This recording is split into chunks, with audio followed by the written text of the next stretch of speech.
it. Now look at Mossy. Really? Oh, so that's how you're going to play it. You going to do this? Okay, fine. That's all I needed. That's all I needed for him to do that. And it became personal with me.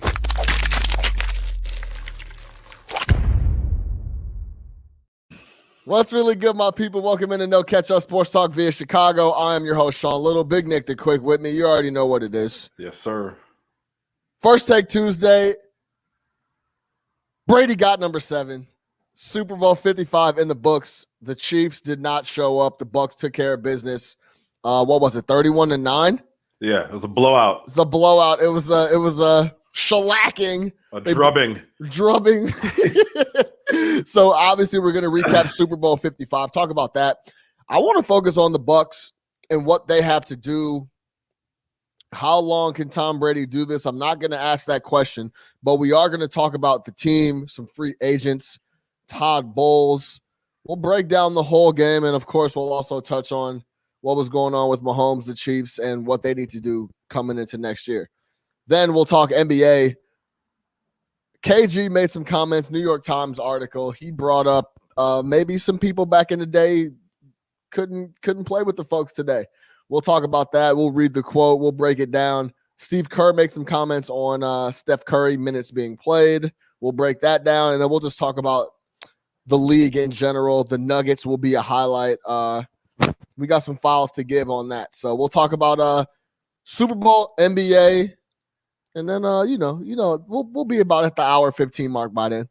Big Nick the Quick, what's happening? What's the business? What's going on? Gee, how's the Super Bowl? Blowout.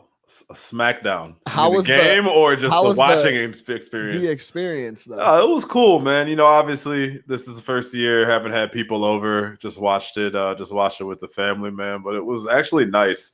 I feel like it was the first year I could really lock into the game like super hard. You know, especially if you have people at the crib or you're somewhere where it's loud, noisy, you're talking, you're chilling. You can't really lock in like that. Like I was fully locked into the game. Right. But it was a blowout. Yeah, it was not. Listen, let's jump right into it. 2 minutes into the show, we're probably going to talk about this for half an hour, at least. Look, I was dead wrong. I thought the Chiefs, you know what happened, bro? I got lulled to sleep by Patrick Mahomes, and he can do anything at any time, any place, anywhere. And I honestly think the Chiefs as a whole team were lulled to sleep by that as well. Which is fair. I mean, it's not like you can feel like shit about it obviously didn't pan out, but it panned out 25 out of the last 27 games, right? So I mean, this is the thing, but like they just ran into a better game plan. They ran. You know who wasn't lulled to sleep by the Chiefs was Todd Bowles. I think that first matchup gave him some real this is some stuff that we could look at with Winfield and playing over the top. Just like we talk about, how can you let Devontae Adams do this? Or how can you let Devontae Smith of Alabama just run wild? Like, bro, you got to double this guy. And that's what Bowles did on Tyreek Hill the whole game. From the very beginning, yeah. From the very beginning, played two shell over the top, man, with help behind him, like a cover 2 style the whole game. But they were clearly very, very, very focused on Tyreek Hill, which I had said that, the week before, or a couple of weeks ago, that hey, they're gonna come in there, he's gonna do his thing regardless. But to the Bucs' credit, to Todd Bowles' credit, they 100% took him away, and it's clear that was a focus from the very beginning of the game. Like, no Tyreek, whatever you do, he's not doing it. Exactly. Like, if we're gonna go down, it's not gonna be from him running wild, throwing up peace signs at people. You know, because he's demoralizing. You know what I mean? Like, he has those big plays, and that can take the air out of you from the very beginning. So I love how they kind of came out and just, again, man, it was all about stopping him.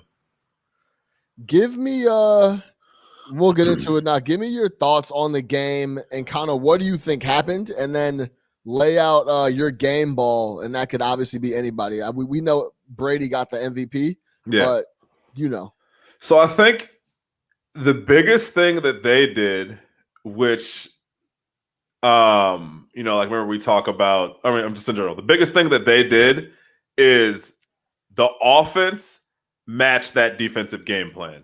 You know what I mean? It's not like the defense was going out there getting stops and giving the ball back to the offense and you got 3 and out. And it's like, hey, go ahead and do it again, right? When they were getting those stops, when they were playing that aggressive style of defense, the offense 100% rewarded them with touchdowns. Tom Brady looked as sharp as I've seen Tom Brady ever. But you got to take your hat off to the defense. If there's anybody that gets the game ball, it's going to be Todd Bowles. But I can't stress how much the offense played complementary football to what the defense was doing, because we've seen it go the other way, right? If you're not scoring, if you're not capitalizing on those stops against a player like Pat Mahomes, you're going to be in for a long day because you keep giving him chances when the game is tied. They got the ball back and they were scoring touchdowns with a really balanced game plan on offense too. It wasn't just Tom Brady going out there flinging it. I thought the running game for the Bucs was awesome. He called the right pass plays at the right time. So again, between the two coordinators, the complementary football was crazy. At the end of the day, the game ball for me does go to Tom Brady. But yeah, between the two coordinators, just the game plan was perfect. Everything was so balanced for Tampa. Like you know how you're watching the game and you can kind of tell how the flow and what they're gonna do like on an offensive play. Like this will probably be a pass. Like I honestly, everything was so balanced. I didn't know what Tampa Bay was going to come with. It was either Fournette or it was Ronald Jones, or it was like that first touchdown to Gronk. The design on that was stupid. It was stupid. It was a sick design on that play. Everything was so balanced. They looked really, really cozy. I thought it was interesting that Tom at the end was talking when he was on the podium getting the trophy and getting the MVP. He was like, "We knew this was going to happen, didn't we, guys?" It's like they had the game plan that they knew was going to work, and they weren't pressed about it in the slightest. Right. And you could tell by they literally did whatever they wanted. Like it was almost like the game looked scripted. Well, and that's what. Go ahead. I was just gonna say, you know how you come out and do an opening drive and it's like a 10-play script. Every offensive play that they ran looked scripted. It was perfect. The timing was perfect. Everything was balanced, from the play action to Mike Evans to pick up 30, from the play action to Gronk to pick up his second touchdown, to the design on the first touchdown. Everything was balanced, and the Chiefs, the Tampa Bay Buccaneers chiefed the Chiefs. Yeah, they really did. Yeah. Yeah, 100%. And I mean, I don't want to turn into a Brady love fest, but I feel like that's what Tom Brady brings to the team. When you're playing in your 10th Super Bowl, he's like, look, guys, we have a game plan. It's solid. We practiced this for the past 2 weeks. We liked what we saw in practice, offensively and defensively. If you go out there and you execute it, we will be just fine. Like, there was no panic in that locker room at all when your leader, and again, Bruce Arians even told you he's turned shit over to Brady. Like, who do you think was in the huddle all week? Right. Who do you think was pointing at the film board all week? Like, that was Tom Brady giving those speeches, and he was telling them, go out there and execute. Defense, we got you. Go out there, get a stop, and we will reward you with touchdowns. We will reward you with a balanced drive. We will eat some clock away with that drive. We're not going to keep giving Mahomes bites at the apple. Now, the defense took that a step further and just held him to no touchdowns, completely flustered him. His receivers couldn't catch balls. He was running for his life the entire game. So I just think that, that aggressive game plan, which probably most defensive coordinators wouldn't want to throw at Mahomes just out of fear that he's just going to rip you apart. Bowles said, fuck it, man, we're going for broke. And I love it. I love the game plan. I don't even think he said that. They weren't blitzing him. They were just Shaq Barrett and those dudes were just wreaking havoc. It wasn't even like they were going for broke. They were like, yo, we're smashed. Like Shaq said it after the game. He's like, yo, or Devin White said it after the game. He's like, bro, we play smash mouth dirty football. And they thought they couldn't block them up front. And they just came over and over and over and over again. Right. But they were running some of these blitzes like you haven't seen before with the stunts, and then you had the blitzes where you had some of the DBs coming in, and you would have the linebackers flare out into coverage, like different the double things. Corner blitz. Yeah, like a double corner blitz, like against Patrick Mahomes. Like, come on. Yeah. So different stuff like that. Again, like that's aggressive, man. Like that is stuff you wouldn't normally do, but they believed in their game plan. And again, when they got the ball back on offense, it was beautiful. The offense flowed so beautifully. It was just up and down the field. Perfectly called play, perfectly called run play, touchdown by Tom. Let's go back and let's get another. Like it was beautiful. Yeah, absolutely. The only hiccup they had all game was they got stuffed on the goal line. That was it. Yeah. Where are you on that call? I am. You go for it every single time. I'm going for it. I will say this: the play calling, no one's obviously talking about it because they won the game handily. But it was awful. It was awful. They got down to the first and goal and they ran 3 runs and a pass, and the only pass was to an offensive lineman. Yeah. It was really. And he should have caught that. But, great play by the defender, but he should have caught that. Yeah, but it doesn't matter because they dominated the rest of the game and it didn't come back to. It wasn't a talking point because that would have been if they would have went in the half like down a touchdown. But man, that shit y'all just called, that was some Matt Nagy type shit. But that was an ass whooping. Like, don't be fooled. That was an ass whooping. And the only reason it was funny, like one thing that really stuck out to me is even at the end of the game in the fourth quarter, when there's down 31-9 the entire fourth quarter, there was no points in the fourth quarter at all by either team. The way that it was being called, the way that's being talked about on Twitter is like, if Mahomes just gets this one touchdown and it's 31-17, he might have a chance. And I'm like, what are you talking about? These boys have been scoring all game, and you want them to score 3 touchdowns? Yeah. Against who? Like, it's not happening. This is over. Like, this was over early. Let me tell you why. Because I actually rewatched the game. I was fast forwarding in some chunks that I knew some shit wasn't going to happen and stuff, right? But how I opened the show just about 10 minutes ago was I think everyone was lulled to sleep by just don't worry.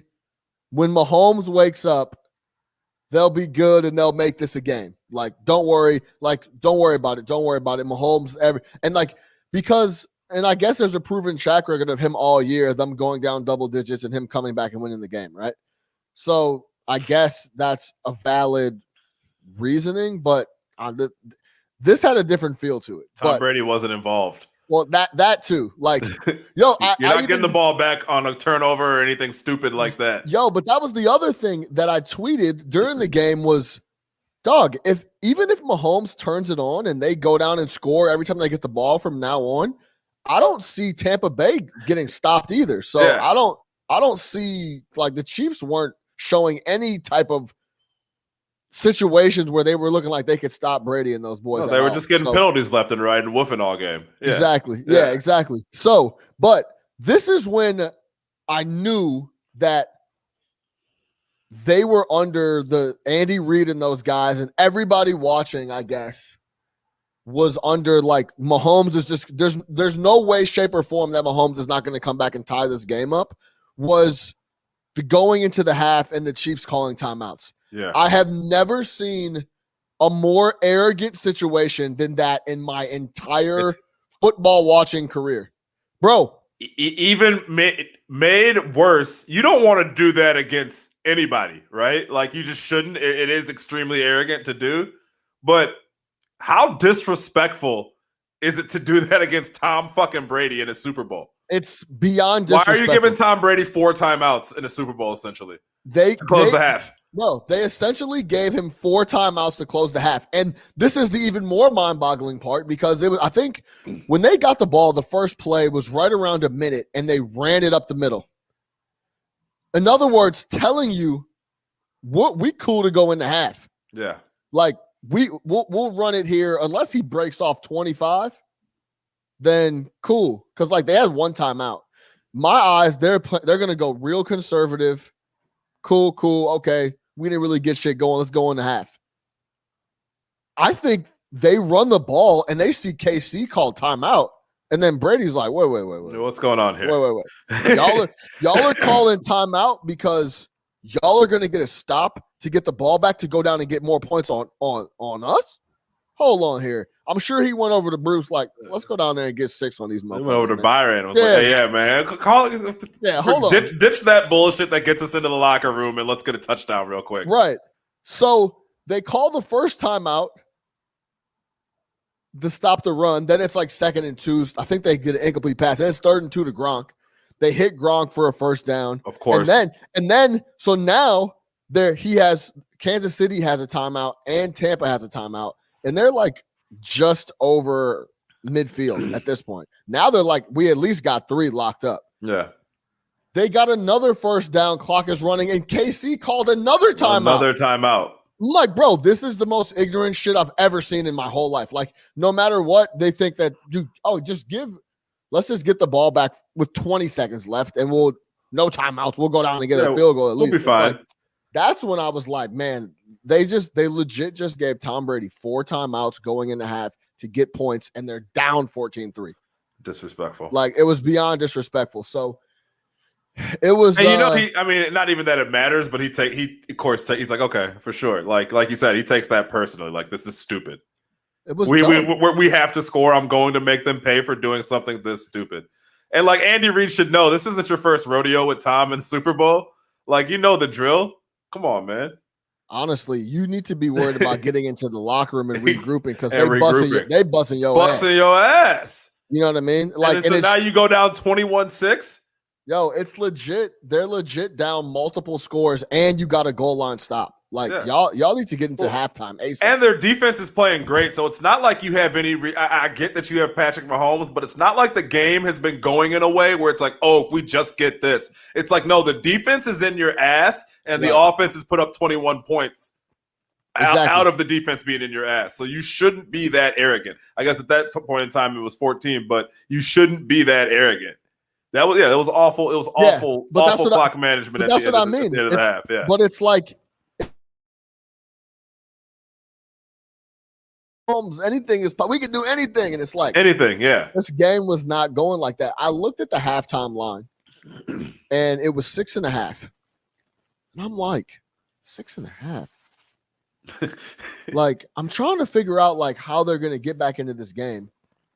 And I mean, I didn't fuck with it, but I was just like, man, this seems like, and we even had some of our homies in the group chat like, oh yeah, I'm on it, and I said why? Because I'm on the Chiefs. Said why? I'm doubling down Chiefs plus 11. I'm like, bro, what game are you watching? Yeah, what game are you watching? Like, I get it. Like, so I need 20 points to even fucking like consider. What game are you watching at that point in time that would make you even think that putting any money on the Chiefs? Like, they're on their throat. Yeah, they were killing them. And they're not playing conservatively. They're not playing not to lose. Like, they're trying to score touchdowns. They're trying to win the game. Like, yeah, it was. And, like, we should have known, like, hey, gambling rule. If Tom Brady's getting points in the Super Bowl, take them and don't look back. Like, it's. Yeah, just take the L if he get. Yeah, they cover him. You'll never feel bad about losing Tom Brady points in the Super Bowl. I don't care who he's playing. Yeah, it's interesting. It was a shellacking. He was so cool, calm the whole time. It just didn't even break a sweat. He knew that they had the shit. The game plan was locked up. And he went up to Gronk after. What I tell you? What do we do? This is what we do. We win Super Bowl. We won Super Bowls. Hey, you came back. I told you to come back. I told you I got you. I told you it'd be worth it. Honestly, out. You got 2 of them things in the Super Bowl, too. 2 tutties. That's what he said to him after the game. He saw that. He's like, 2 tutties? He essentially, if the cameras wasn't around, he's like, he would have said, like, I fucking told you, my dog. Yeah, like, I told you. I told you just nothing. Yo, fuck Bill. Just come. We got something more relaxed here in Tampa. And we have fun. They let my trainer come through. You know what I'm saying? Pull up to Tampa. You don't gotta practice. Listen, yo, we gonna get you a lot of treatment. You don't gotta show up to training camp. No pads, none of that. None of that. Yeah. Hey, just be ready. Be ready in February. No cap. Just be ready in the Super Bowl to catch 2, and we'll be good. That's all I need. And I'm gonna make sure if you decide to retire, you're gonna go out a fucking legend because you caught 2 in the Super Bowl. And repeat that every conversation we just had and every sentence we just had, repeat that for Antonio Brown. Yeah. Look, bro. Look, I understand you've been fucking around. I got you. Don't worry about it. Take a little less money or take whatever money they offer you. He needed to get into the league. Well, that's what I'm saying. But like we'll get you rocking. We'll have shit in order. Come stay with me. We'll be good. Yeah. Come live with me. Yeah. Come live with me and Giselle and the kids. Yeah, exactly. We'll get you right. You know what I'm saying, man? No problems. You know, it's all good. Just do whatever you got to do. Like, and look, it's the LeBron thing, right? It's like now you're gonna see guys around the league saw that, And it's like, yo, hey, I'm a wide receiver and I got a couple good years left, or I'm a running back and I've done what I need to do. I don't need my carries like that, or I could be a defensive player, whatever it might be. Hey, I'm going to go play with Tom in Florida, not pay taxes and win Super Bowls. Straight like that. And I'll take less money. Straight like that. And what did they didn't even have to ask Tom. He go, oh yeah, you know we coming back. You heard him after the game? Yeah, you know we're coming back. He looked at Nance like, stop fucking asking me that. Don't even shit. ask him that bullshit. Yeah, I don't have time for this.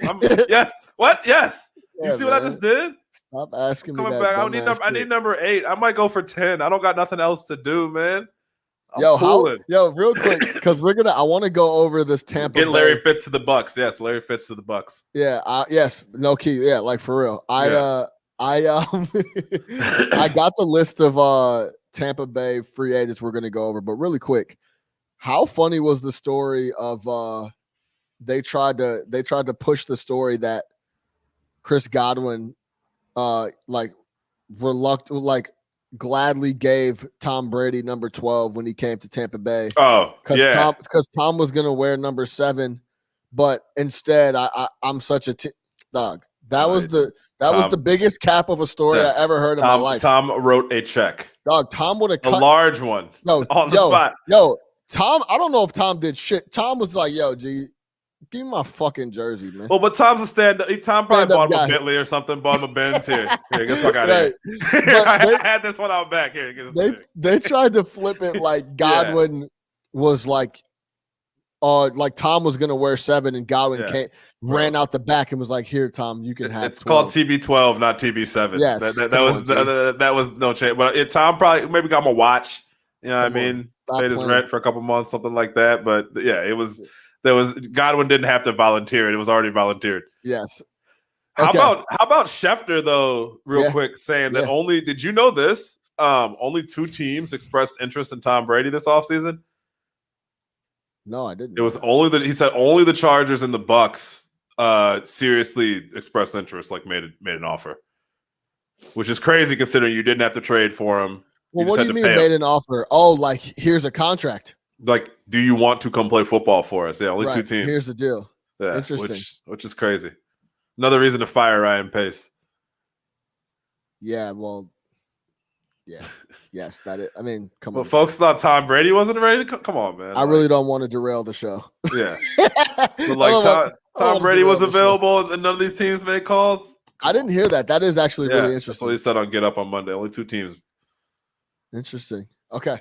All right. Well, let's talk about this because just like B and Big Nick were saying, this team is people are going to want to go to Tampa and play football. Like, simple as that. These are some of the free agents. Now, I don't know if they're going to be able to keep everybody, but let's take a look, right? So we got Shaq Barrett. Going to get paid. He's going to get paid probably. Let me just read the list off of people that aren't watching.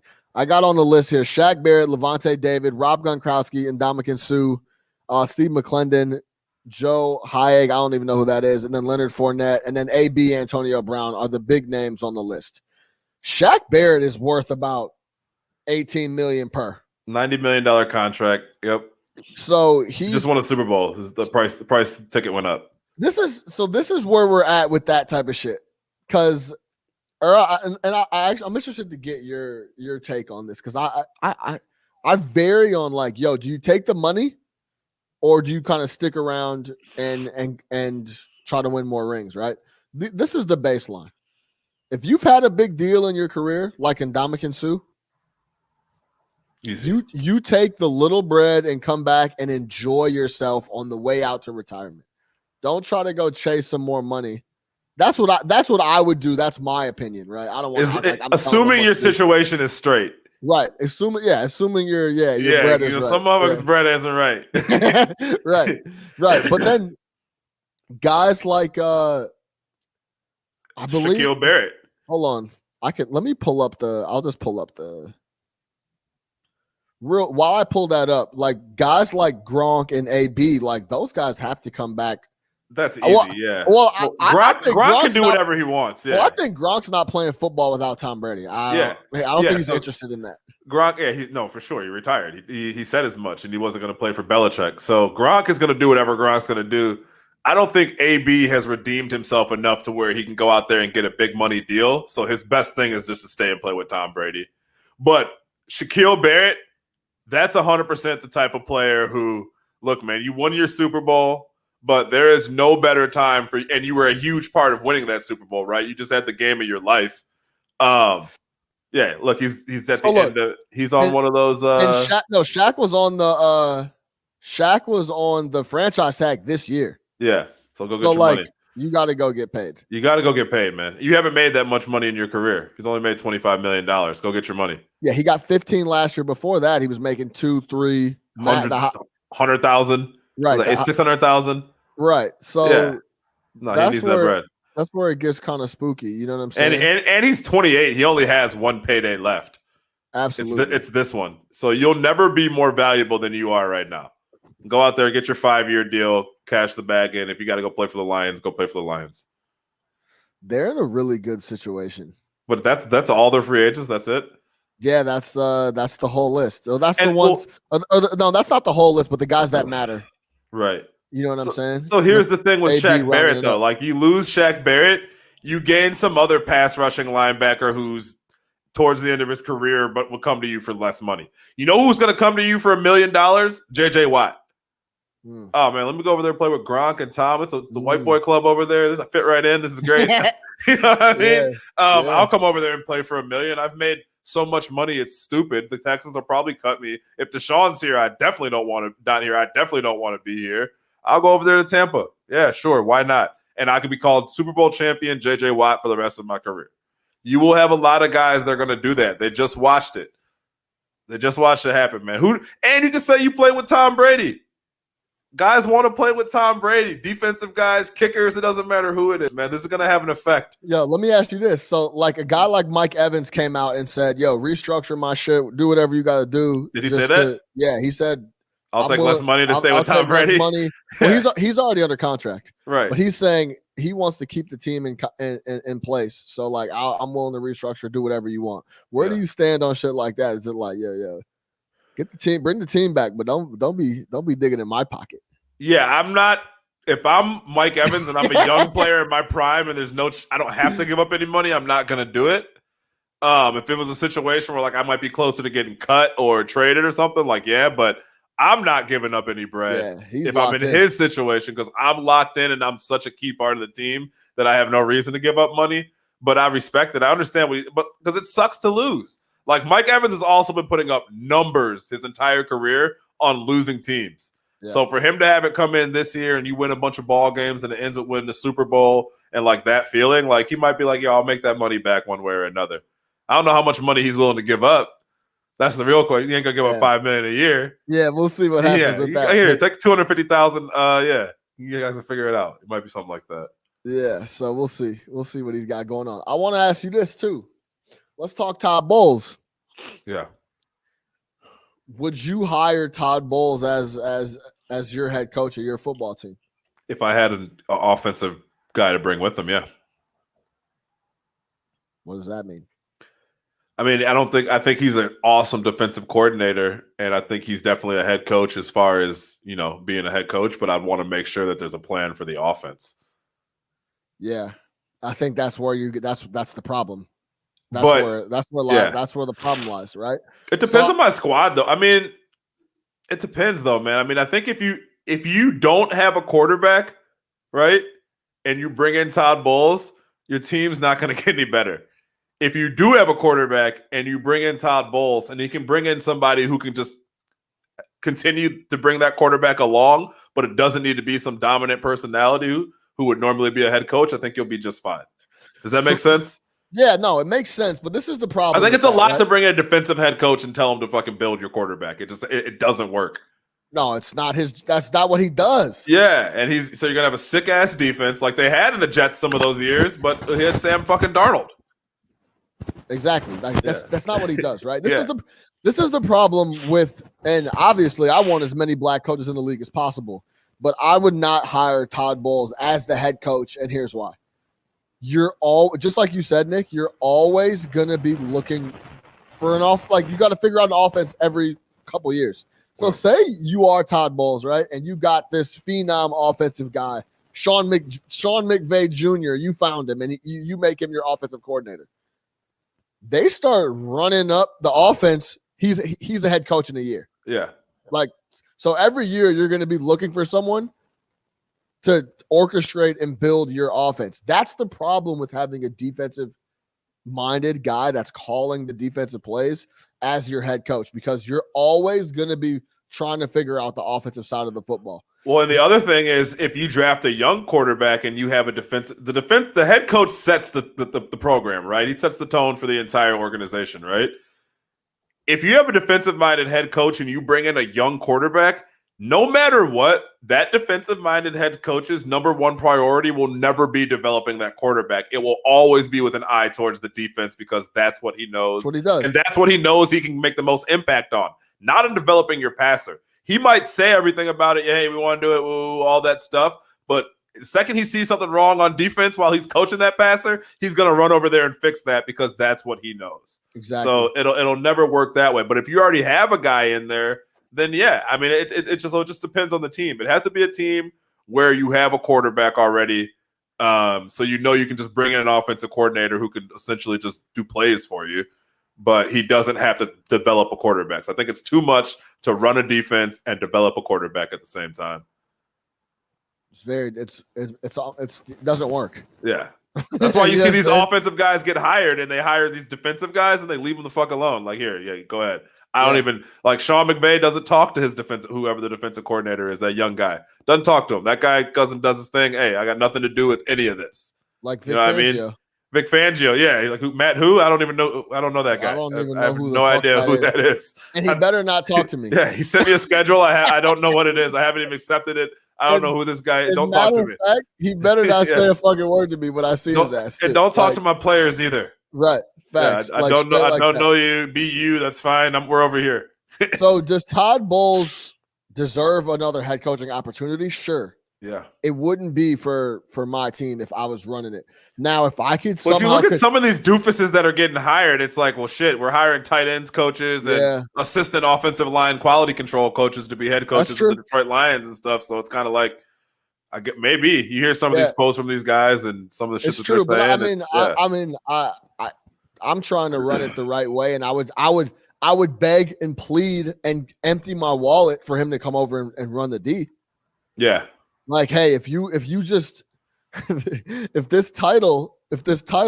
you could deal with this defensive coordinator title, I can give you as much money as you want.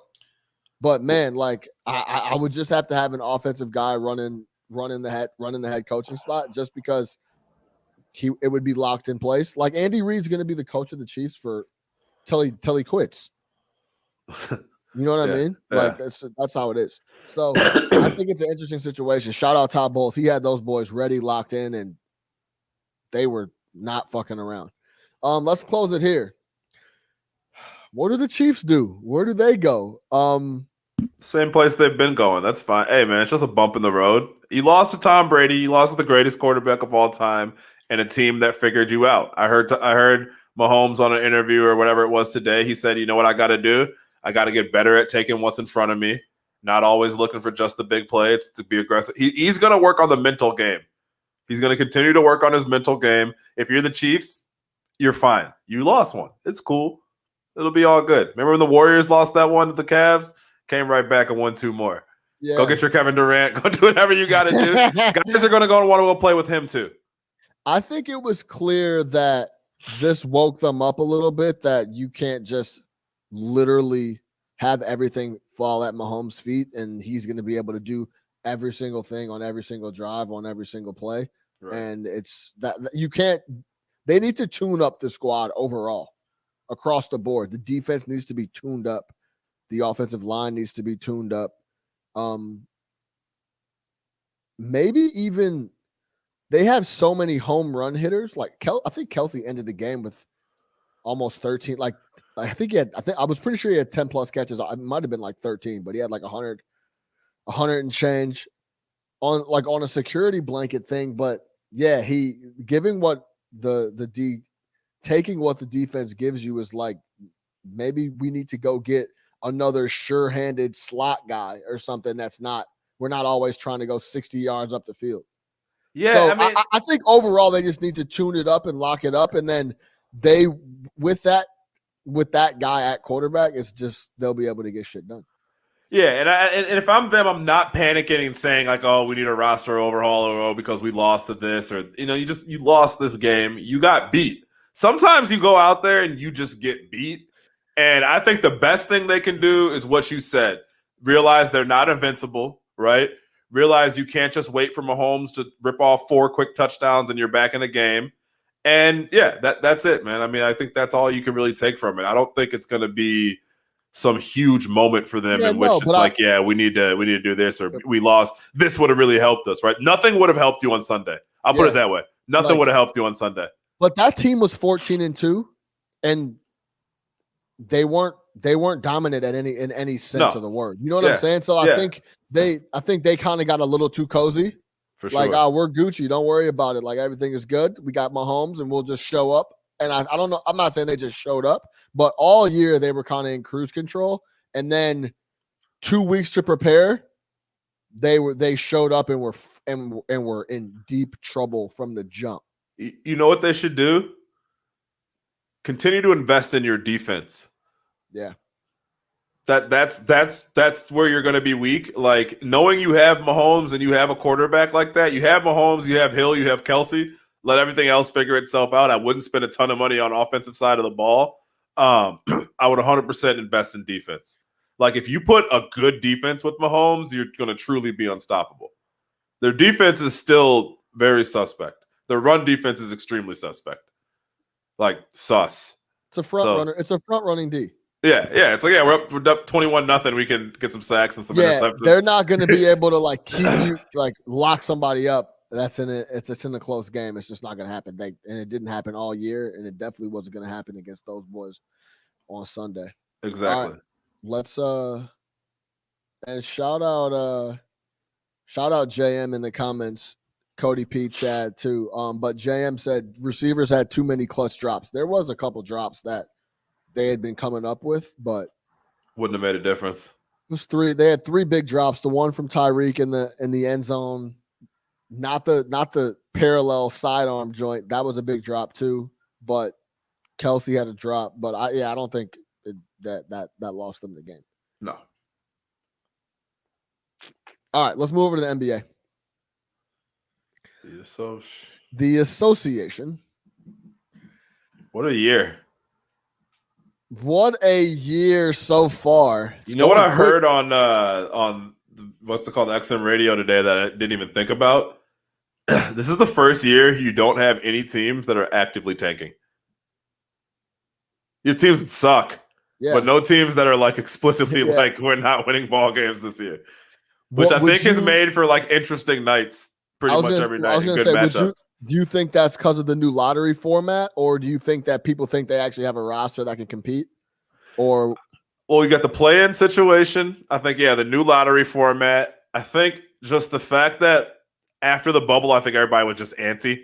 Like, I don't think you could have a team that came out the bubble or not even being invited to the bubble and said, hey, we're just going to actively suck. Right. So I think there was pressure to win, like, as far as that's concerned. And I don't know. And maybe people, And I don't think, what are you tanking for anyways? Like these guys, we don't know anything about any of these guys who are coming out. With like Cade Cunningham, like I know his name because he's supposed to be number 1 pick, but I don't know. I think there's a whole bunch of different factors that lead to it, but I know it's giving you good basketball every single night. You say it's not a Luka lurking. Yeah, exactly. You know what I mean? No rigging for Wiggins, but I think that's why you see a game last night like Lakers and OKC going to overtime. Like OKC is the worst team in the NBA, but you got a guy like Shai out there balling, taking a team like the Lakers to overtime. You're getting good games every night. Like the quality of basketball is very, very high right now. Yo, for the wagering people out there, pay attention when the Lakers play the bottom of the league. They really show up over and over again and try to just cruise through and just like close the game strong. Like they'll literally just cruise the whole game, and then the last 6 minutes they'll just try to win the game, and it's worked multiple times. But they've also had to go to overtime with OKC. They've had to go to overtime with the Pistons. It's like they try to just cruise in, but every time they play like a big squad, a big team, like that's going to be in the playoffs, they take care of business. Easy. It's the bottom of the barrel squads that they just fuck around with.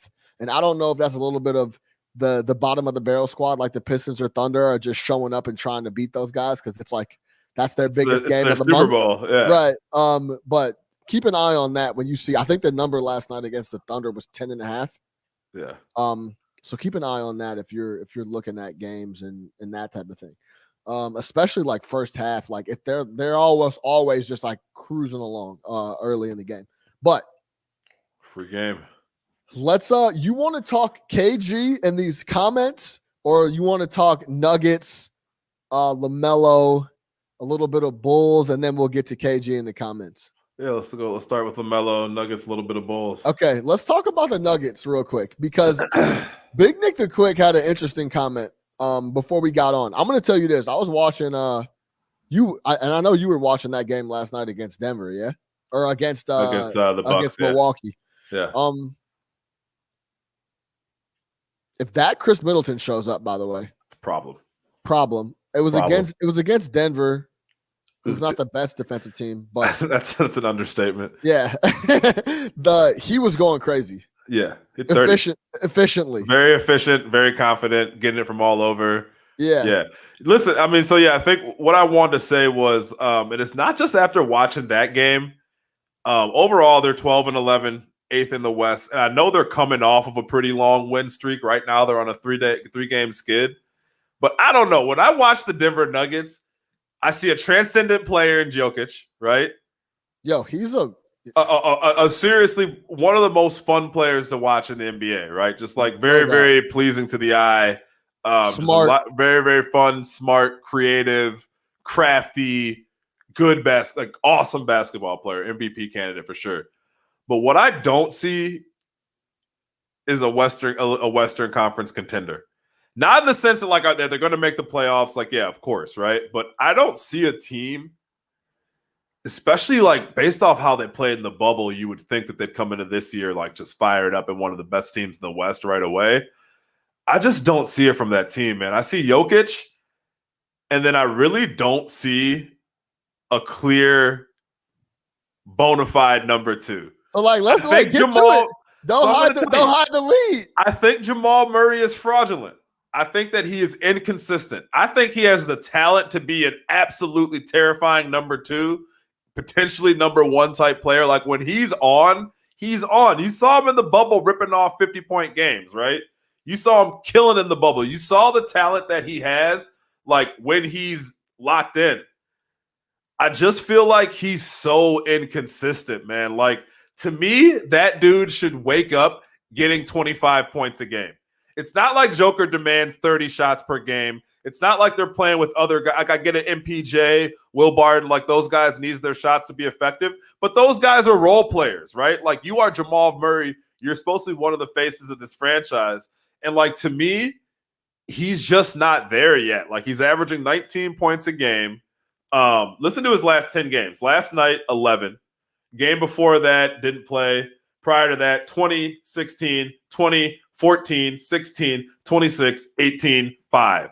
One game of over 25 points in his last 10 games. And this guy is supposed to be an offensive superstar. It's not like he's there to play D. It's not like he's there necessarily to be a huge playmaker. I get he does handle the ball a lot for him, but I just don't see that guy who is taking that leap to that next level. And I remember like in the beginning of the year when they were talking about them being a Harden team, some people were like, nah, man, they got Murray. What do they need to trade for Harden for? Because those are two different guys. Murray is just not, I just don't see it with him. He's inconsistent. And he, to me, like he just doesn't have that.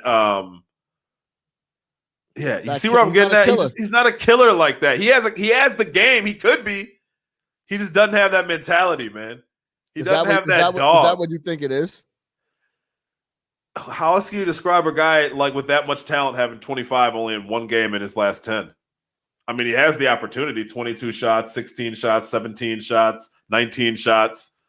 It's not like he has to fight for his. He's going to get the opportunity. He plays in an offense that likes to score a lot of points. He should be better. Yo, with a guy that wants to give up the rock. If you were watching the game last night against Milwaukee, there's so many possessions where Jokic is looking to get rid of the ball and then decides, fuck, I guess I'm just going to have to score this shit. Right. So, yeah, that's an interesting Where point. are you coming off screens? Where are you demanding the rock? It's easy. He should be getting 5 points in the first quarter, 5 points in the second quarter, 5 points in the third quarter, 10 points in the fourth quarter. That's a 25-point per game scorer. That's what he should be doing. He should not be a 19-point per game scorer at this point. You want him to look like Brad Beal.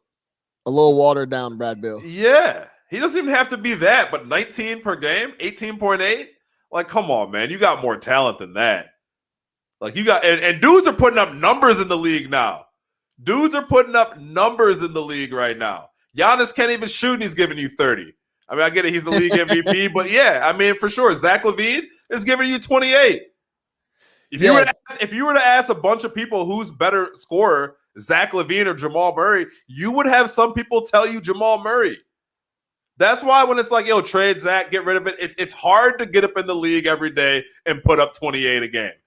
You have guys that are ultra talented like Jamal Murray that won't do it.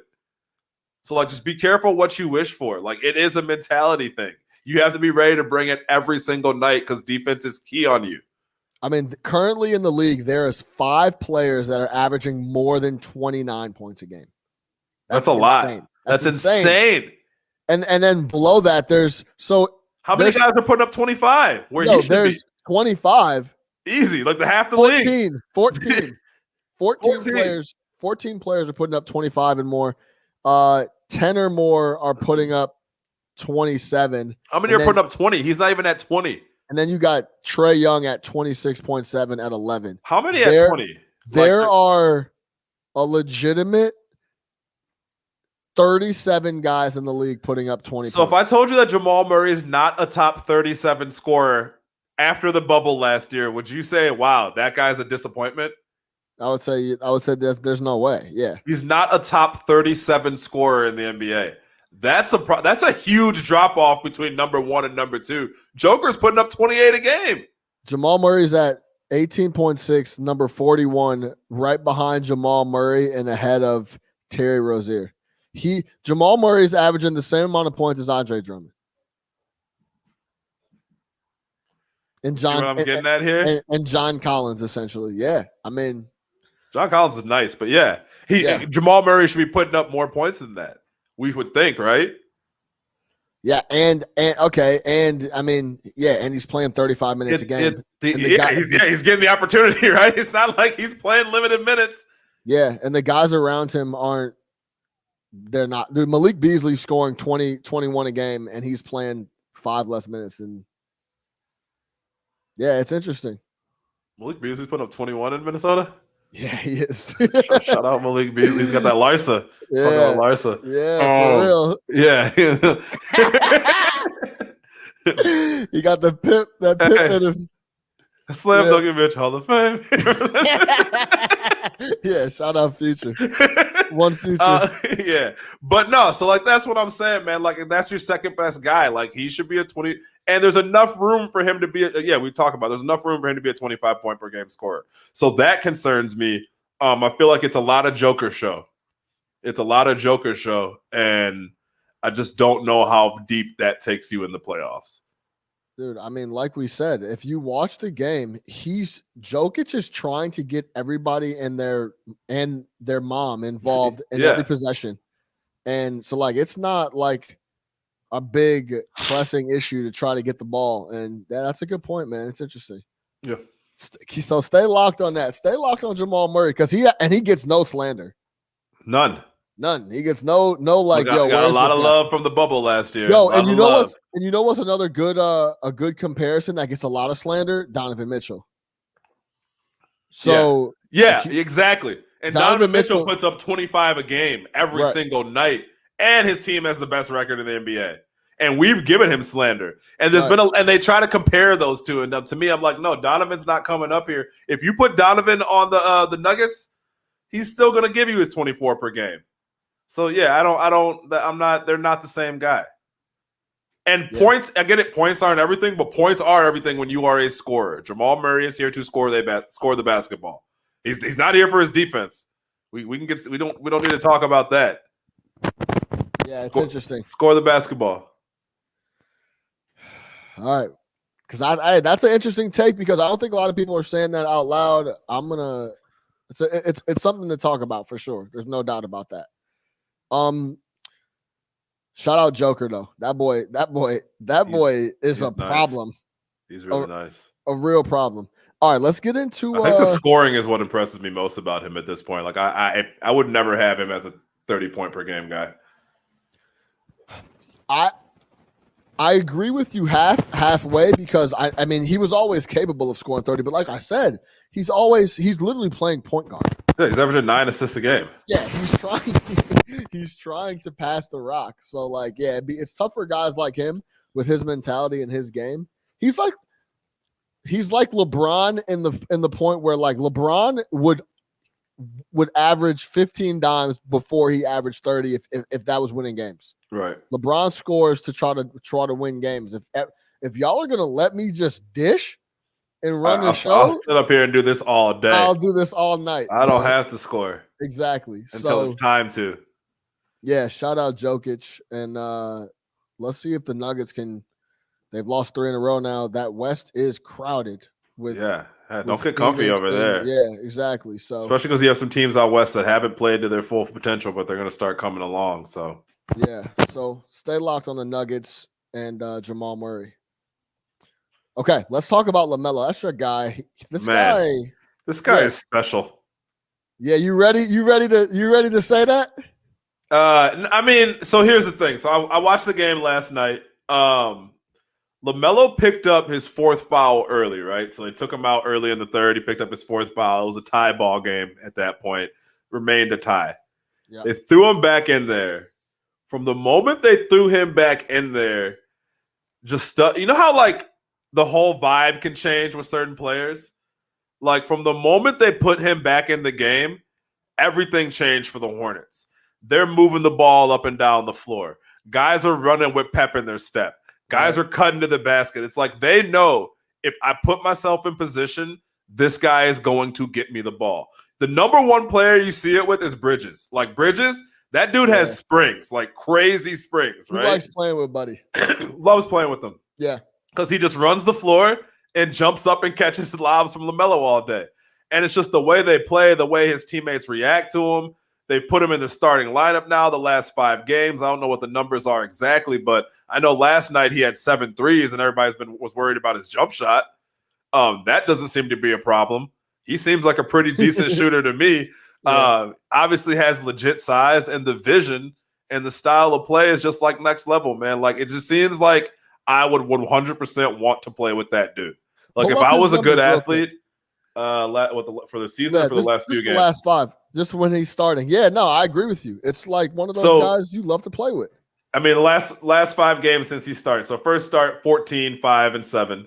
Next start, 22 points, 7 rebounds, 3 assists. Next start, 34 points, 4 rebounds, 8 assists. Next start, 19 points, 7 rebounds, 5 assists. Last night, 24 points, 7 rebounds, 10 assists. 7 threes, 3 threes, 3 threes, 4 threes. He's hitting threes. Yeah. Like and the boy is balling. It's an all-around impact. It's before that, even before the start, he had 27, 5, and 9. Like it's all around.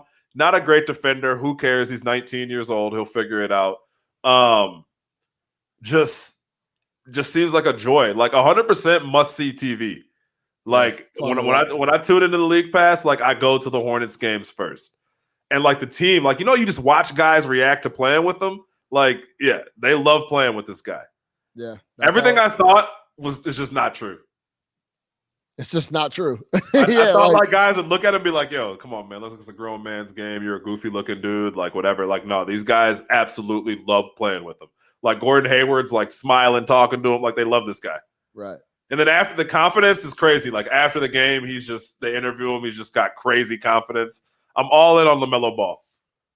We could leave it there. I mean, I don't think there's anything else to say about LaMelo. Yeah, he's doing his thing. And they're winning ball games. He just started starting. He just started starting. Yeah. Hey, Devontae. Just got in the starting lineup. Devontae, it's over with. You're never getting back that starting spot. Yo, demand a trade. Which stinks because he was playing awesome last year. But if you're the Hornets, that's no decision. You gotta It's the play. future. It's the future. Yeah. Yeah, no doubt about it. Let's get over to the Bulls real quick because And the Hornets are 3-2 in those starts, by the way. yeah. So shout out them with wins over Miami, wins over the Wizards who fucking stink, and wins over the Rockets. Well, that's a good segue into the Bulls because they lost to the Wizards last night. Yo, how many times have we played the Wizards this year? Seems like the fifth time we played the Wizards. Seems like a lot. It seems like I've seen a lot of Bradley Beal buckets on us. Yeah. He is an offensive problem. Yeah. Very effortless scoring too. Like, he's a bucket, a walking basket. Which doesn't make sense why they have the worst record in the NBA. Like, how do you have the leading scorer in the league, but the worst record? And fire Scott Brooks right now. The roster's not that bad. And they got the best player in the league in Bertans. So, like, Davis yeah, Bertans. right. Yeah, it's not very good though. It's not the roster. Yeah. No, the roster sucks, but it's not 5 wins, 6 wins. Yeah, they should be a little bit better. So, shout out Cody on the live stream. He said the Bulls are one of the most confusing teams in the association. Would you agree with that? Yes. Why? Why do you say? Why do you think so? Because I don't know, man. They. I know Vegas thinks so because I look at the line and it's always like 3 or 4 points. If they're playing the Wizards or like the Portland or like a really good team, it's always like the line is never like a big number. They don't know what Bulls are going to show up. Yeah, I mean they are. Yeah, they are just. I don't know. It's hard to describe, but like watching the Bulls, I can't tell you what they are. You know what I mean? Like I can't tell you what this team is, what's their identity, what they do well. Really, they're not terrible, right? Like they're not. We've seen what they've looked like the last couple of years when they've been absolutely terrible, and they're not that. They have the ability to win games, but they also lose a lot of games that they should win, right? Like I can think of 3 or 4 different games that the Bulls should have won. This team should be around 500 right now, maybe a couple games under, but they shouldn't be 9-14. Like you look at a game like last night, we should have won that game. Like we shouldn't be losing games to the Washington Wizards in the first place. But when you start to mount a comeback in the fourth quarter, like against a team like that is really just a one-man show. It's the Bradley Beal, you know what I mean, just solo show out there. Like you shouldn't be losing those ball games. As far as development goes, in the beginning of the year, I was watching the team for development, but that's kind of gone by the wayside because some of the guys that were supposed to be developing can't stay healthy. Like, look, don't tell me about Wendell and Lauri. Regardless of what your opinion is, I can tell you what's fact. Neither of those boys can stay on the floor. Wendell has played in, I think, half the games in his career, and Lauri keeps getting hurt. So I don't know how you're supposed to evaluate those guys when they're not healthy. I can't put it on Zach, really, because he's out there kind of by himself. Kobe White, exciting player, really fun to watch, has a ton of talent, but it's painful to watch him play point guard at this point. Yeah. So yeah, they are tough to watch, man. I'm in on Pat Williams though. I think that when you give him, he just needs to kind of figure out what he's going to be. But he's the youngest player in the NBA, and so just give him time. Like I like him. I'm happy that was a good pick. Yeah, like he doesn't suck. No, he does not. And listen, you're dead on Lauri and Wendell. They never play. Otto Porter never plays either. When he has played, he's been okay. But listen, the guy. I wish we had that photo of him on the floaty in the pool. The guy has no motivation.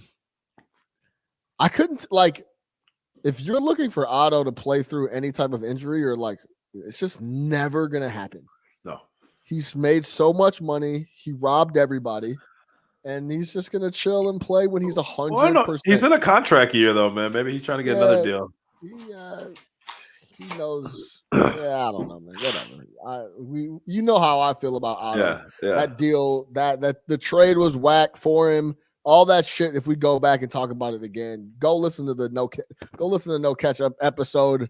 We're coming up on almost 200 episodes. Go look at episodes 110, 89, where that's all we talked about. But I do want to talk about this tweet. I dropped it in the group chat, and I thought what you said was interesting because I was looking at the numbers, and it's I understand Wendell doesn't play, but when he does play, he's making an impact on the stat sheet. I'll say that because I don't know if he's making this big of an impact on the floor when I'm watching him. I don't think he is. But look at this tweet, and I'll read it out for everybody that's listening. At KLA Hoops said, how replaceable is Wendell Carter Jr. and his offensive skill set on the Bulls? His per 36 this year is 17 points, almost 11 rebounds, 3 assists. I searched for the other centers this year averaging 15, 10, and 3 who are playing at least 20 minutes a game. Here's the list. It's Andre Drummond, Jonas Valanciunas, Karl Anthony Towns, Cat, Vucevic, who went nuts. Dog, he's a bucket, and it doesn't get his respect. He's a fucking bucket. That dude will score on you with no regard. Yeah, we saw it the other night. He went ballistic on us. And speaking of that, that's another example of like the Bulls just being confusing. They go down to Orlando. Vucevic scores 90. We lose, and the next game we play Orlando, we beat them by like 35, right?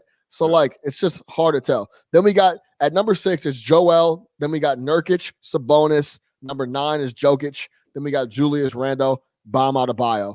All those guys are making tens of millions. 15 is the smallest number on this list, with the highest number being 30 million, highlighted by Bam and Joel Embiid. So, I sent that through. Big Nick the Quick was like, I'm ready to shoot that up even more. Yo, watch the tape. Go ahead. Yeah, feel free. So a couple things. Number one, whenever stats like that and lists like that, they're obviously trying to tell a very pro Wendell story. So You're going to find some stats that tell a pro Wendell story, right? What that doesn't show you, number one, that's over a third of his starting centers in the league. So it's not that special. It's like, hey, his per 36 numbers are as top good. Guys though. Right. So here's the other thing. What it doesn't show, right, is their per 36 numbers. If you were to compare his per 36 numbers to Joel Embiid, who in 32 minutes a game right now is averaging 29, 11, and 3, you give him an extra 4 minutes, those probably go out to about 32, 12, and 3.5, right? Yeah. So when you were to compare his per 36s to these other guys on that list, bring up that list again. Yeah. I want to see if there's anybody who would even be close to 17, 10, and 3. That's a good point. It's none of these guys. It's scoped very nicely for Wendell, no doubt. Right. If you gave all, and the salary thing is just stupid because Wendell's the only one of these guys on a rookie deal. Right. But there's not a player on this list whose per 36s would be anywhere close to 17, 10, and 3. Not one player on this list. All of their regular numbers are better than 17, 10, and 3, with the exception of maybe Bam Adebayo, who might not be scoring 17 and might not be grabbing 10 rebounds, but is playing monster defense. He's putting up 20 and 10, 20, 10, and 5. Yeah. So if you in 33 minutes. Yeah. So that's what I'm saying. So those numbers don't look that good. It's what they really did is took his per 36 numbers, saw where they were, and created a table based off of that. That's all it was. They're not that good.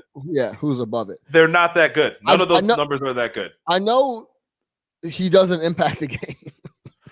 You could take Whiteside's per 36 numbers when he was on the Heat, and it would have been like 30, 15, and 8. Right. He sucks. You talk about like LaMelo coming off the bench and impacting the game. Wendell's on the floor, and he doesn't impact the game anything in any way, shape, or form for me. Anyway, he sucks. Yeah, he's fine. I mean, he's a starting center in the NBA. Like, if you have a good team and you're like, oh, we have Wendell Carter as our starting center, oh, great. But when you frame him as the 7th pick in the draft and a guy you wanted to build around and a guy who's supposed to be this multi-talented, versatile big, we don't see. Remember, the comp was Al Horford. I know you don't like Al Horford, but you know Al Horford in his prime was a good player. I don't see Al Horford. I don't see Al Jefferson. I don't see Al Farouk Aminu. You know what I'm saying? Like, I don't see it, dog. I don't see it. Okay. I don't see it. You know what I'm saying? Like, I don't see how none of it. That's the problem. Like, if when you told me Al Horford, I'm like, okay, some extremely smart basketball player, plays good D, knows his spots, and is affecting winning left and right. I don't see that with Wendell. I see a guy who doesn't know his spots. I see a guy who doesn't really know what to do on defense, who plays like he's robotic, and doesn't have a skill that we can take home to. You know what I mean? That we can take to the bank. I thought you said commit to memory. Commit to memory. Doesn't have a post movie. Commit to memory. I was sure you were about to say that. Doesn't have a post movie. Commit to memory. Yeah. So I agree with that. Yeah, that is such a Fugazi. I would love to see that with the other per 36s. That's what popped out of me when you just pulled that up again. I would love to see the other, because some of these guys would be blowing them out the water. Yeah, that's it was framed very well, but you mean to tell me if you played Wendell Carter 36 minutes a night, you get 17 and 11? I'm supposed to be fucking happy? Yeah, if he was playing, Put it that way. If you were paying him 36 minutes a night and he was giving you 17 and 11, you would be like, man, this guy fucking sucks. I don't know about sucks, because 17-11, but it's not. Man, it's nothing to write home crazy about. You know who's like a good case study for something like that? Look at like Enes Kanter. Perfect example. He's averaging 11 and 11 in 24 minutes. If you took his shit out to per 36, he would be the MVP. I agree with you. Just that's one of those stats where if you didn't watch the games, it could fool you. It's Fugazi. But if you watch the games, don't believe the hype.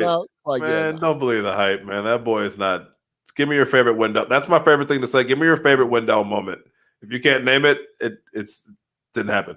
When he was drafted and he pinned somebody's shit off the glass in summer league, I was like, oh, this dude's gonna be a stopper. Yeah, that was the last time. That was the last time he jumped. Like, this dude's gonna be a stopper. Yeah, he sucks. Rim protector. Trade both of those guys and fucking move on. Yeah, I kind of agree. Build around Zach, Kobe, and Pat Williams. Bring Kobe off the bench.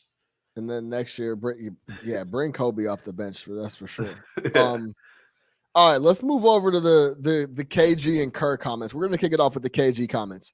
You're scrolling through the timeline on Twitter, and you see it here and there. This generation would roll over the old generation. The old generation isn't anywhere near as talented as these guys in the league. And then those people got some support from KG. KG just had a New York Times article. It was a good read, actually. Go check out the full thing. But I pulled out the excerpt of him talking about the generation and how he doesn't think the old guys can essentially keep up with this new breed of hoopers. Here's KG. The question was, what's your take on the current state of the NBA game? And I quote, it's a little long, so bear with me. And I quote, this is KG. The game is at another level. I know you said that you made the team with Vancouver, but I want you to get on the court, sprint corner to corner, and stop on a dime and shoot a three. I want you to do 10 of those. Then I want you to focus on how tired you are, because these players do that for 48 minutes. I don't think guys from 20 years ago could play in this game. 20 years ago, guys used to use their hands to control players. Now you can't use your hands. That makes defense near impossible.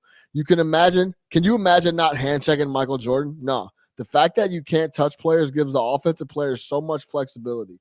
Defensive players have to take angles away and stuff like that. But if you have any creativity and ambition, you can be a great offensive player in this league. The fadeaway one-leg runners, the one-leg balance shots, that's stuff that Dirk brought to our game. And now when I watch Joker play, I feel like he has taken that Dirkness and mixed it with his own talent. And Steph Curry revolutionizing things with being able to shoot it from a distance with such consistency. Klay Thompson, Dame Lillard, these guys changed the game. I don't even know if the guards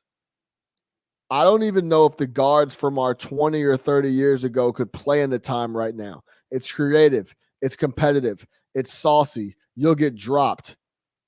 A fucking cross will drop you and break your ACL these days. The game is in a great place. That's KG on old school versus the new school. What do you think?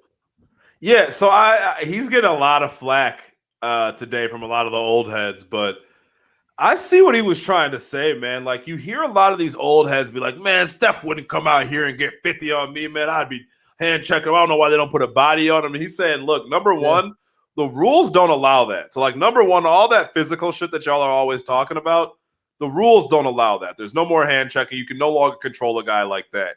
Number two, and even more importantly, is you're not giving these young guys credit. Have you watched some of these dudes play ball? Have you watched the talent level of Steph Curry? Have you watched the talent level of Dame Lillard? Have you ever seen a Kevin Durant before in your life? Like, that's what he's saying. He's like, don't talk like these guys are just coming out here and doing whatever they want because it's easy. He said they're doing whatever they want because they're good. Like, a motherfucker will come up here and cross you up and drop your ACL.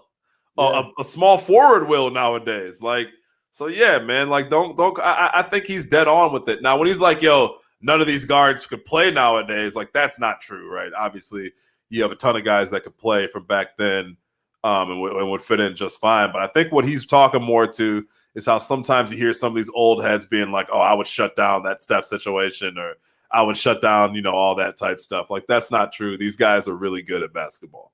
Like, some of these dudes are extremely talented. I think this is what I think. I think when initially, and I think the older school guys do this, and I do this, is I immediately think of like the top tier guys from 20 years ago. Like, of course, those guys could play in the league now. That's my opinion. Yeah. I think nowadays, this league right now, currently, the league is a lot deeper than it was back then. Oh, for sure. So, like, you could get down to after, say you pull the top 50 players from each league, from each era, and then you had the second tier play. The second tier now is destroying the guys from 20, 30 years ago. So I think your elite Hall of Fame guys from 20 years ago can absolutely play in the league now. But I think those second tier, middle of the barrel guys would get destroyed by the second level, middle of the barrel guys nowadays.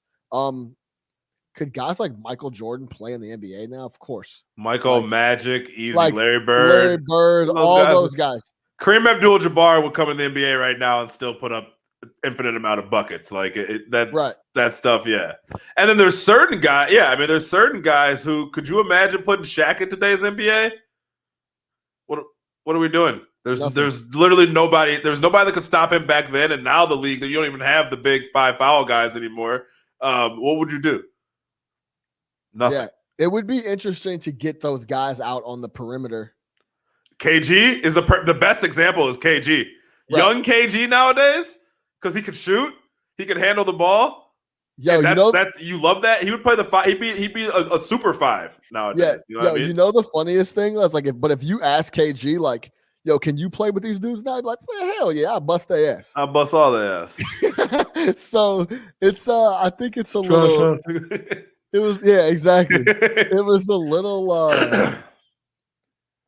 I think there's a lot of different angles you can look at it, but I think the top tier guys, of course, could play. But I think this crop of NBA guys playing right now, all the way through the league, like you got guys coming off the bench, like I guess DiVincenzo starts, but like those type of guys are littered all over the place. Yeah, no, for sure. That can hoop. But you know what I'm saying? I do think you do have to account for some of the guys from back then. Like, I think it'd be interesting to look at some of the guys, like who would translate the best, like who was ahead, like Chris Webber, way ahead of his time. Yeah. You know what I mean? Like nowadays he'd be shooting threes, he'd be handling the rock, he'd be damn near running point. Guys like that were so far ahead of their time. So I think it'd be interesting. But there's guys back then you'd be like, yo, like this guy, like T-Mac would be a perennial. T-Mac would be the league. Like he was you mean a 6'8" guy that can handle, shoot, guard 4 positions. All those guys are easily making the transition. Peja Stojakovic easily making a transition. Peja's making $25 million a year. Yes, easily. So there's a lot of guys you can look at that would 100% play right now, and then there's other guys that Rodman might have a little bit of problems. Dennis Rodman's playing now. He's such a good defender. Yeah, Dennis Rodman is Draymond Green before Draymond Green. Yes, minus the ball handling and offense, but it wouldn't matter. Yeah, he just probably wouldn't make it in nowadays. And it was probably more wild back then. Don't talk to me about Draymond in offense. That doesn't. No. Yeah. Yes, he was. Yes, he was. He's poor man's Dennis Rodman. That's 100% fact. Yeah, he can't defend like Dennis. No. What? No, never in his life. Yeah. So I thought it was interesting that KG sided that way because he definitely knows he could play in the league right now, and it'd be interesting. So It's always interesting to argue about shit you can never prove or never going to play or never going to do anything because it's like you could just go on forever. Cody said, "You think a guy like Kerr would play a good?" No, probably not. I mean, he'd be what he was back then, a specialist. Yeah, super specialist. We had a crazy conversation about Kerr.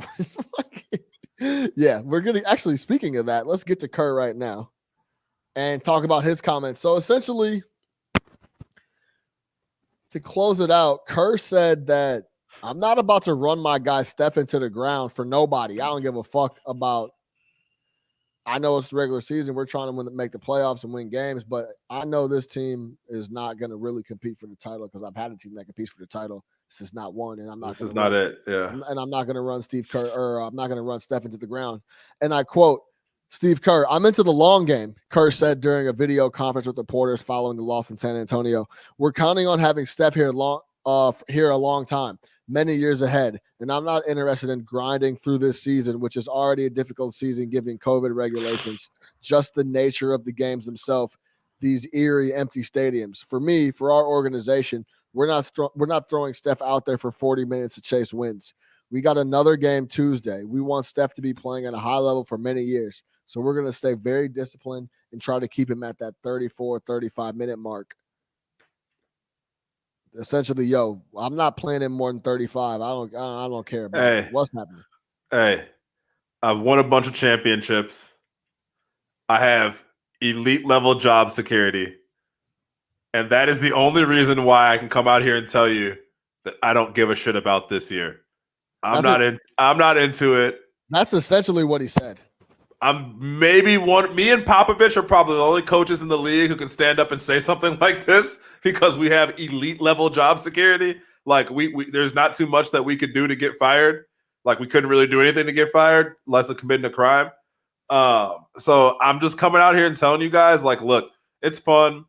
Winning these games are cool when they happen, but I'm not going to do it at the risk of any of my other guys. Of Steph.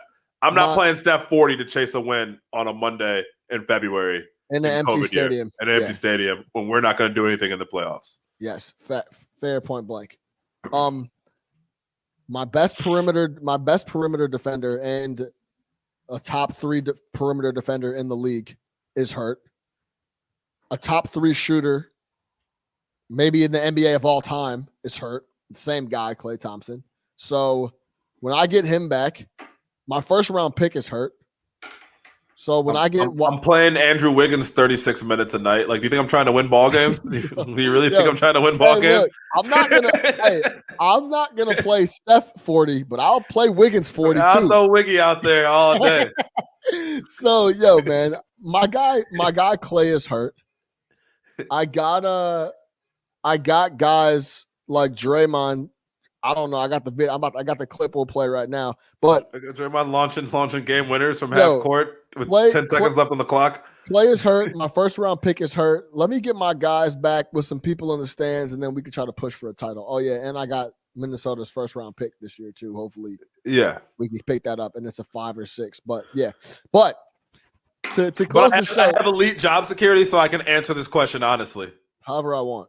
Yeah, I can answer this question with honesty and literally tell you I don't care about winning ball games. I'm not out here. She said I'm not chasing wins. Like that's oh my god. Yeah. He said I'm not chasing wins. Yeah, that's a good. Yeah. All right, damn. Yeah. What are you doing then? Yeah. So, and then you're dealing with guys like Draymond throwing 27 footers with 10 seconds left on the clock. Here's Draymond from last night. Immediately to inbound. Oh, still looking for Steph. Now Draymond's got it. What did he do that for? Draymond shot a 3 with 5 seconds left. Why? You got time. He thought they were probably going to foul him right away, and he just anticipated it. So I think he was thinking he could get 3 free throws maybe.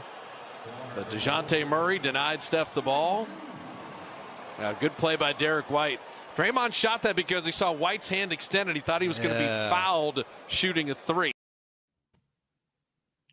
Real quick, before we even break that down, that was 100% a pop call to have White pretend like he was going to rush at him and foul him and then pull back. That's Greg Popovich coaching right there. Yeah. Yeah, go ahead. So I was watching that game live when that happened. I didn't know that was a thing. I didn't know that guys will actively try to get fouled in that situation because teams end up fouling you in that spot. As I'm watching it and as he launches that, dumbfounded. I'm flabbergasted as to how he doesn't. And Steph had been hot up to that point. I mean, Steph's always hot. He's Steph Curry, right? And the fact that you don't get the ball to Steph Curry with that much time, right? Steph, who needs just the smallest chance, possibility, opening of the ability to shoot the ball, and that's all he needs, right? The smallest opening. He just needs a prayer, a little small opening he can get his shot off. And you decide to launch a three, and your reasoning is that you thought you were going to get fouled. And the crazy thing is, like I said, I was watching the game. Right before that, he had jagged 2 free throws. He had missed 2 free throws right before that. So it's not like you're on fire, Mr. Three-point shooter, like 90% three-point shooter like your fucking teammate is. You went up there, tried to draw 3 fouls, didn't even get the ball to Steph. There was 8.7 seconds left, and you didn't hesitate. Oh, no, he caught it and fired. That wasn't a reaction to something. Like, that was what you wanted to do the entire time. There's no way that Steve drew that up. Yeah, Steve kind of shook it off. He said he was trying not to win games anyway, but he kind of just blew it off like Draymond. Well, that's him protecting this guy. He's not going to throw Draymond under the bus. But I could not believe that he jacked up that shot. I never heard of that being a thing. People were talking like it is a thing. I watch a lot of basketball. I didn't know that that's a thing. Every game that I see, you try to get the ball to the hands of the guy who can make a shot and tie that up. Yeah, I think the most important making thing on 3 free throws when you're not even like, I don't know what Draymond's shooter, right. Yeah, I don't know what his free throw percentage is, but I know it's not 90. You know what I mean? Like, right. And you had just smoked off 2 of them. Like, what are you doing, man? Yeah, get the ball to Steph and live with the result. Yeah, I agree. I agree with you, my boy. All right, we'll leave it there, man. No Catch Up Sports Talk via Chicago. I'm your host, Sean Little. Big Nick the Quick with me as always, Nick Harvey. Make sure you subscribe everywhere. We'll see y'all Friday. No Catch Up Sports Talk via Chicago. We out of here.